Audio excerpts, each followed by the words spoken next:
Hi friends, मैं मुकेश कुमार बाकर education channel पर आपका हार्दिक स्वागत करता हूँ। आज हम संसद के बारे में पढ़ेंगे। राजनीति विज्ञान का एक टॉपिक है संसद, जो कंपटीशन एग्जाम में भी उसमें से क्वेश्चन पूछे जाते हैं। और 12वीं की किताब है, आपके 12वीं की पॉलिटिकल साइंस की किताब है, उसमें भी संसद के बारे में है। संसद के कितने सदन होते हैं, संसद किस सदनों से बनती है, कौन से सदस्य निर्वाचित होते हैं, किस प्रकार होते हैं, मनोनीत कितने सदस्य होते हैं, इनके बारे में विस्तार से चर्चा करेंगे। संसद होती क्या है, उससे पहले हम थोड़ा सा अध्ययन करेंगे कि देखो सरकार होती है, सरकार के बारे में पढ़ेंगे। सरकार के बारे में नॉर्मली समझते हैं हम पहले।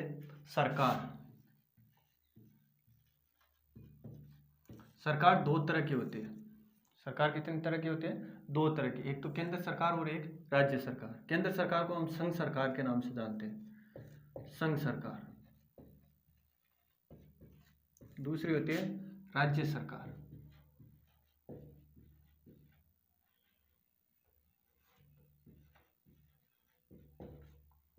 राज्य सरकार। सरकार दो तरह की होती है, एक तो संघ सरकार और एक राज्य सरकार। भारत में दो प्रकार की सरकार पाई जाती है। अब संघ सरकार के बारे में पढ़ेंगे। तो संघ सरकार में क्या है, संसद के बारे में पढ़ना है तो हमें संघ सरकार के बारे में पढ़ना पड़ेगा। अब संघ सरकार के बारे में पढ़ेंगे। संघ सरकार के तीन पार्ट होते हैं। कितने पार्ट होते हैं? तीन पार्ट। पहला होता है व्यवस्थापिका,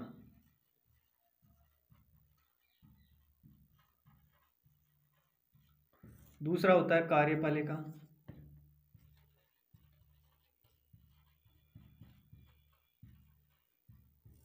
और तीसरा होता है न्यायपालिका।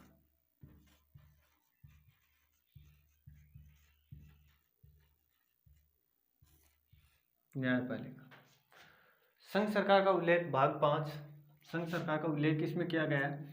तो कोष्टक में लिखो भाग 5,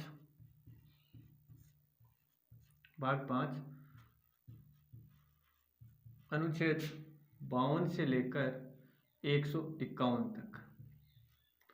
अनुच्छेद 52 से लेकर 151 तक संघ सरकार का उल्लेख किया गया। पहला, इसमें संघ सरकार के तीन पार्ट होते हैं, व्यवस्थापिका, कार्यपालिका और न्यायपालिका।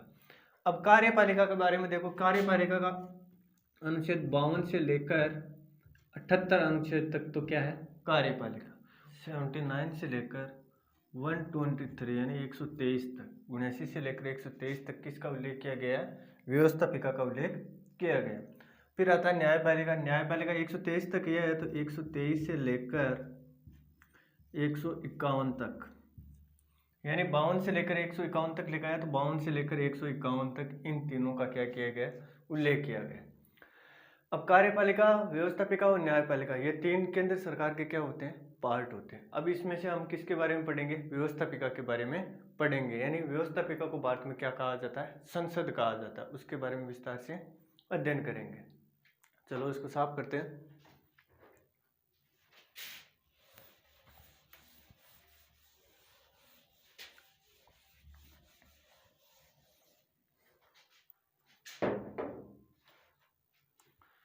व्यवस्थापिका के बारे में पढ़ेंगे। तो ये है आपकी व्यवस्थापिका।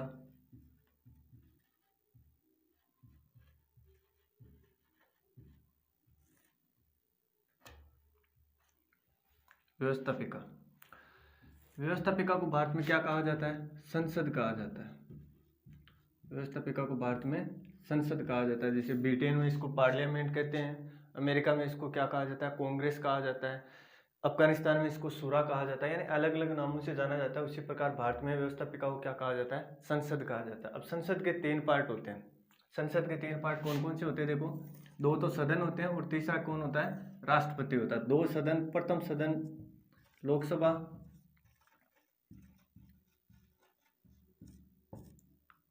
एक तो हो गया लोकसभा, दूसरा राज्यसभा,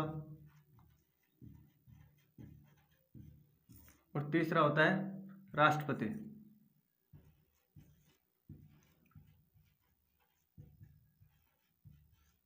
राष्ट्रपति, दो सदन होते हैं और तीसरा क्या होता है? राष्ट्रपति। तीन पार्ट होते हैं किसके? संसद के। अब राष्ट्रपति को संसद का क्या माना गया है? अंग माना गया। संसद का अंग माना गया। कौन सी समिति के तहत? MND गोपाल स्वामी किस समिति के तहत? गोपाल स्वामी किस समिति के तहत? समिति के तहत राष्ट्रपति को संसद का अंग माना गया है। यह हो गया। अब इसके बारे में पढ़ेंगे हम लोकसभा के बारे में। लोकसभा क्या होती है, लोकसभा में कितने सदस्य निर्वाचित होते हैं, कितने सदस्य मनोनीत होते हैं, तो लोकसभा के बारे में हम पढ़ेंगे। यह हो गया। इसको साफ करते हैं।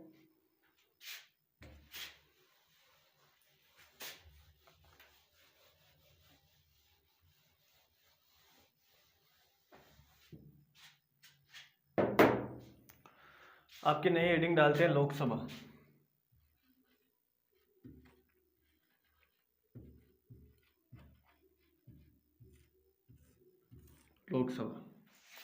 लोकसभा संविधान के कौन से अनुच्छेद में? अनुच्छेद 81 में।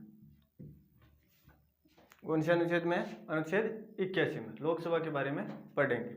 यानी जब लोकसभा का निर्माण हुआ, भारत प्रथम लोकसभा 1951-52 में लोकसभा के क्या हुए थे? चुनाव हुए थे, तो उनके बारे में पढ़ेंगे। अब लोकसभा को देखो अन्य नामों से भी जाना जाता है। लोकसभा को अन्य नामों से भी जाना जाता है। तो अन्य नाम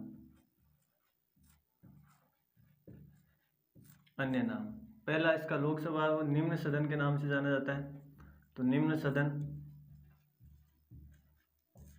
दूसरा लोकप्रिय सदन।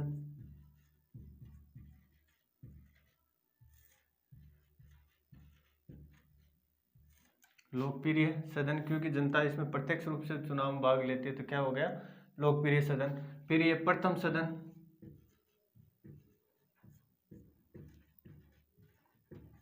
प्रथम सदन। द्वितीय सदन राज्यसभा को कहते हैं। प्रथम सदन किसको कहा जाता है? लोकसभा को कहा जाता है। ये अन्य नाम हो गए। और भी अन्य नाम है जो आम भाषा में उपयोग लिए जाते हैं, ये अन्य नाम हो गए। अब लोकसभा में सीटों का गठन किया गया। सीटों का गठन कौन सी जनगणना के आधार पर किया गया?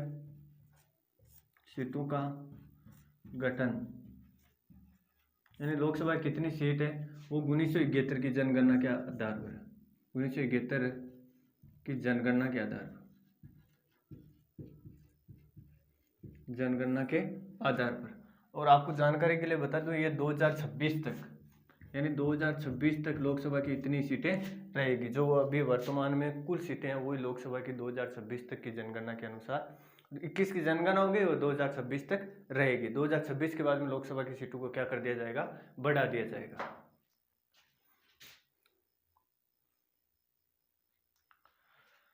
अब एक लोकसभा सीट के लिए कितने सदस्यों के होने जरूरी है? एक लोकसभा सीट पर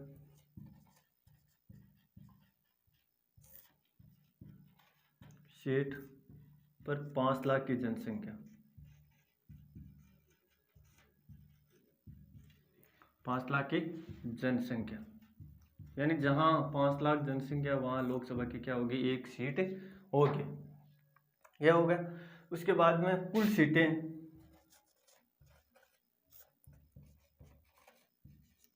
सीटें कितनी है? 552। लोकसभा की कुल सीटें कितनी है? 552। वर्तमान सीटें कितनी है? 545। लोकसभा की वर्तमान में सीटें कितनी है? 545। अब कुल सदस्य कितने बताए? 552 सदस्य। कितने सदस्य? 552। वो किस प्रकार से चुने जाते हैं वो देखना। 530 तो राज्यों से, 530 तो राज्यों से, जितने भारत के राज्य हैं वहां से 530 सदस्य चुने जाते हैं। 20 सदस्य केंद्र शासित प्रदेश से, है और 2 सदस्य क्या होते हैं? मनोनीत।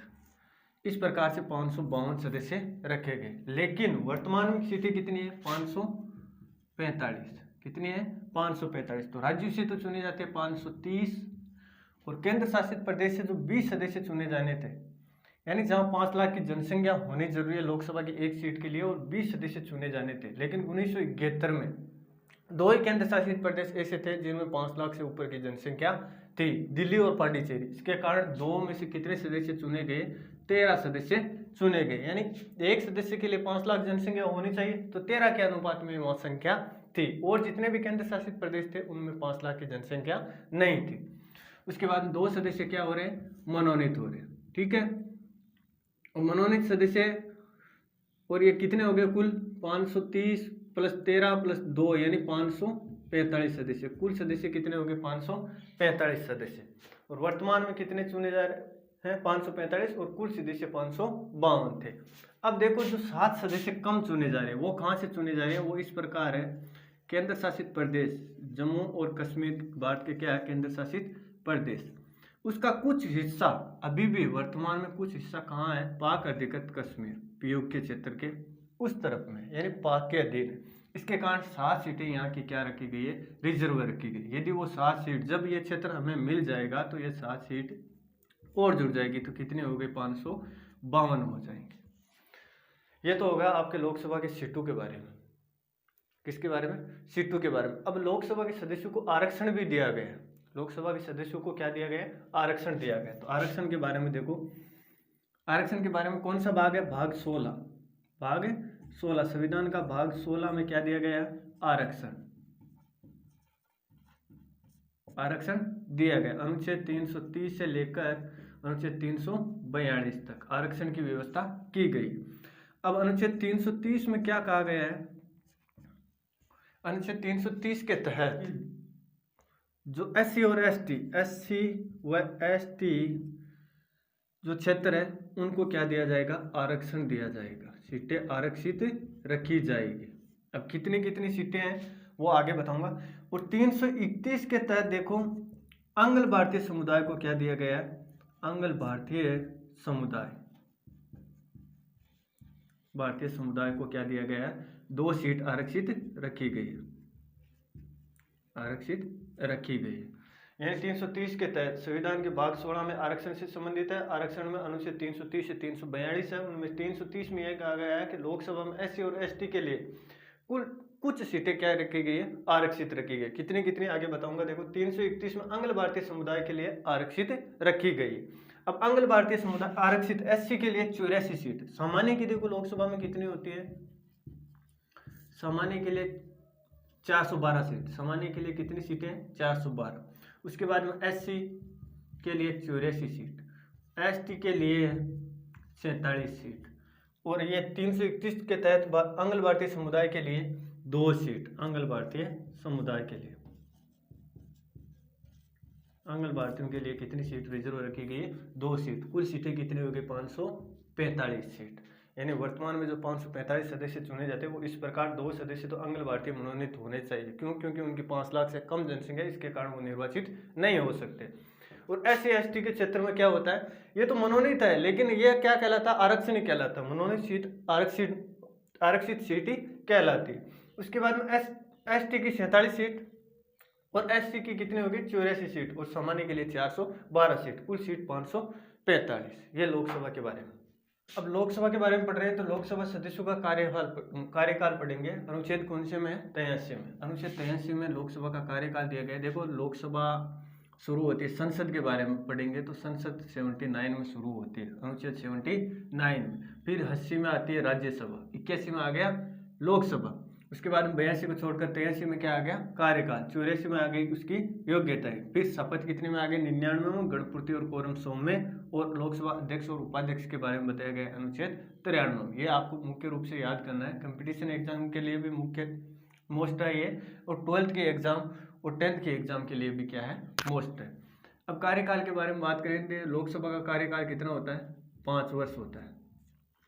लोकसभा का कार्यकाल 5 वर्ष होता है, लेकिन अब यहाँ लिखो, लेकिन ये क्या है, एक अस्थायी सदन है। अस्थायी का मतलब 5 साल तक कार्यकाल चले या नहीं चले, अस्थायी सदन है। जब तक सरकार के पास में बहुमत है तब तक सरकार रहेगी, और जब सरकार के पास में बहुमत खत्म हो जाएगा तो सरकार भी क्या हो जाएगी, गिर जाएगी। लेकिन सरकार के पास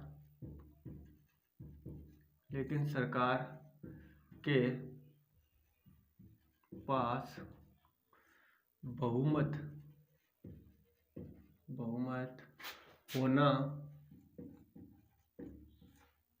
होना जरूरी है।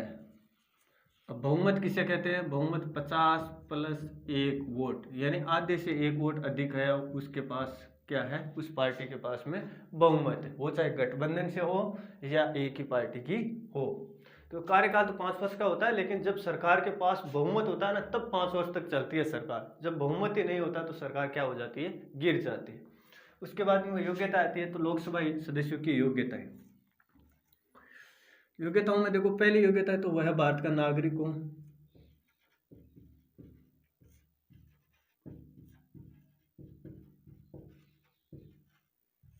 नागरिक हो। दूसरी योग्यता, उसकी आयु 25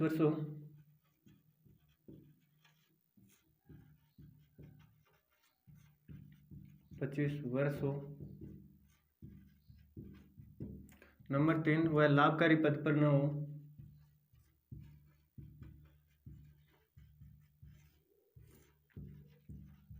पद पर न हो। लाभकारी पद का मतलब सरकारी या गैर सरकारी सरकारी सर्विस में न हो।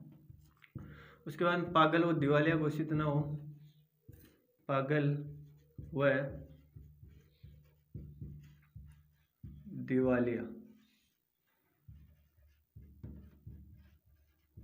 घोषित न हो। एक और लिखो, मतदाता सूची में ना हो। मतदाता सूची में ना हो। यानी लोकसभा सदस्य का योग्यताओं में वो भारत का नागरिक हो, उसकी आयु 25 वर्ष हो, वह लाभकारी पद पर ना हो, पागल व दिवालिया घोषित ना हो और मतदाता सूची में नाम हो। इसके लिए शैक्षणिक योग्यता नहीं रखी गई है, लोकसभा सदस्यों के लिए शैक्षणिक योग्यता नहीं रखी गई। उसके बाद में आती है आपकी शपथ। तो लोकसभा सदस्यों को शपथ कौन दिलाता है, उसके बारे में पढ़ेंगे। देखो, लोकसभा सदस्यों को शपथ राष्ट्रपति देता है, या राष्ट्रपति द्वारा नियुक्त व्यक्ति, राष्ट्रपति द्वारा नियुक्त व्यक्ति। अब राष्ट्रपति द्वारा नियुक्त व्यक्ति को क्या कहा जाता है, प्रोटेम स्पीकर। इसका कार्य शपथ दिलाना ही होता है।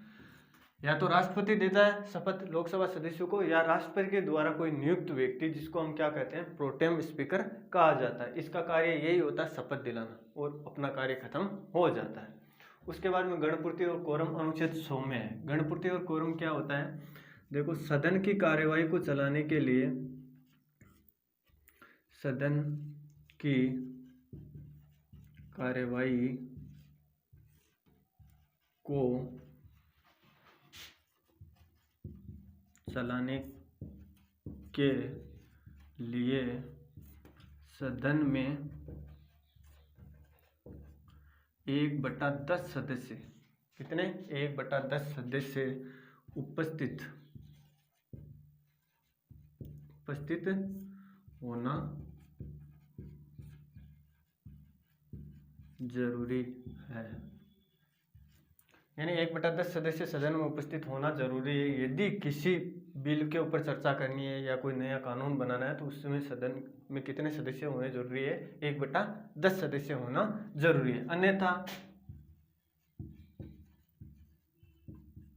क्या होता है, अन्यथा कार्यवाही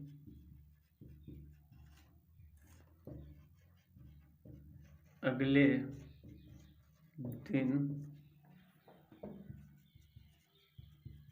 स्थगित कर दी जाती है। अगले दिन स्थगित कर दी जाती है। अब लोकसभा की 545 सीट है, कितनी है वर्तमान में, 545। 545 का 1/10 कितना हो गया, लगभग 55 सदस्य। यानी जहां 55 सदस्य वहां मौजूद होने चाहिए, तभी सदन की कार्यवाही चल सकती है, नहीं तो कार्यवाही को क्या कर दिया जाता है, अगले दिन स्थगित कर दिया जाता है। यह हो गया आपका गणपूर्ति या कोरम। उसके बाद में अध्यक्ष और उपाध्यक्ष के बारे में पढ़ेंगे। अब देखो, लोकसभा अध्यक्ष व उपाध्यक्ष, लोकसभा अध्यक्ष व उपाध्यक्ष कौन से अनुच्छेद में है, अनुच्छेद 93। लोकसभा अध्यक्ष व उपाध्यक्ष। लोकसभा अध्यक्ष व उपाध्यक्ष क्या होते हैं? जो सदन के वरिष्ठ सदस्य होते हैं उनमें से एक को अध्यक्ष बना दिया जाता है और एक को उपाध्यक्ष बना दिया जाता है। लोकसभा अध्यक्ष व उपाध्यक्ष का चुनाव नहीं होता है। सदन के सदस्यों में से ही सदन के सदस्यों में से ही चुना जाता है अध्यक्ष और उपाध्यक्ष। चुने जाते हैं अध्यक्ष व उपाध्यक्ष। इनके लिए कोई अलग से चुनाव नहीं होता है, सदन के सदस्यों में से ही चुने जाते हैं। अब अध्यक्ष व उपाध्यक्ष के प्रमुख कार्य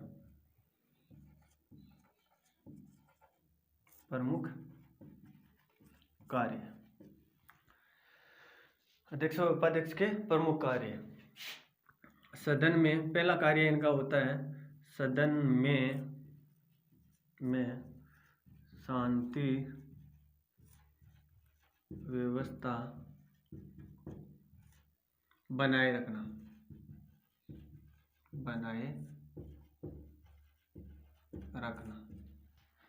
दूसरा कार्य होता है सदन की कार्यवाही का संचालन करवाना। सदन की कार्यवाही का संचालन करवाना, यह दूसरा कार्य होगा। सदन में शांति व्यवस्था बनाए रखना, सदन की कार्यवाही का संचालन करना। 3 नंबर कार्य इसका होता है दल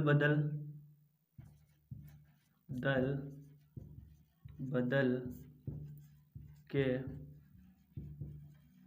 आधार पर सदस्यों की सदस्यता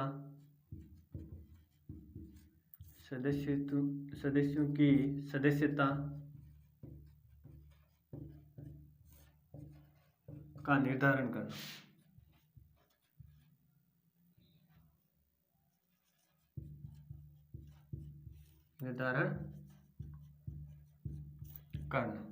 चौथा कार्य होता है निर्णायक मत का प्रयोग करना। निर्णायक मत का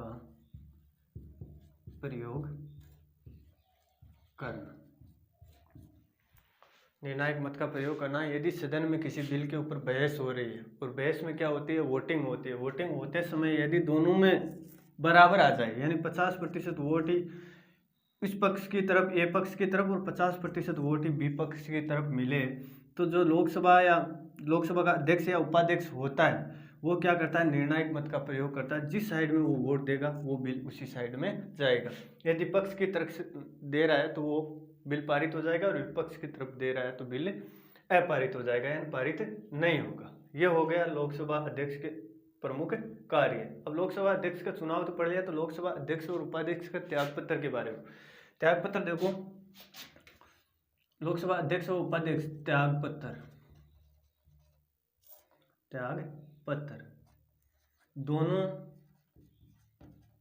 दोनों एक दूसरे को देते हैं। लोकसभा अध्यक्ष और उपाध्यक्ष अपना त्यागपत्र एक दूसरे को देता है। अध्यक्ष उपाध्यक्ष को दे देता है, उपाध्यक्ष अध्यक्ष को दे देता है। यह आपकी थी लोकसभा अनुच्छेद 81 में। संसद में पढ़ रहे हैं हम लोकसभा के बारे में और अनुच्छेद 81 में लोकसभा थी। तो लोकसभा के बारे में इतना ही है। 12th 10th के लिए ये मुख्य रूप से इम्पोर्टेंट टॉपिक है दोनों, और कंपटीशन एग्जाम जो रीट की एग्जाम है उसमें भी ये मुख्य है। अनुच्छेद पूछे तो अनुच्छेद लोकसभा का कौन से अनुच्छेद में उल्लेख किया गया, प्रश्न इस प्रकार से बनेंगे। लोकसभा अध्यक्ष के प्रमुख कार्य बताइए। 3 कार्य ये दे दिया या चौथा कार्य दे दिया, इनमें से एक कार्य दे दिया, 3 अलग कार्य दे दिए, तो वो आपको ध्यान में रखना है। ठीक है, बहुत बहुत धन्यवाद।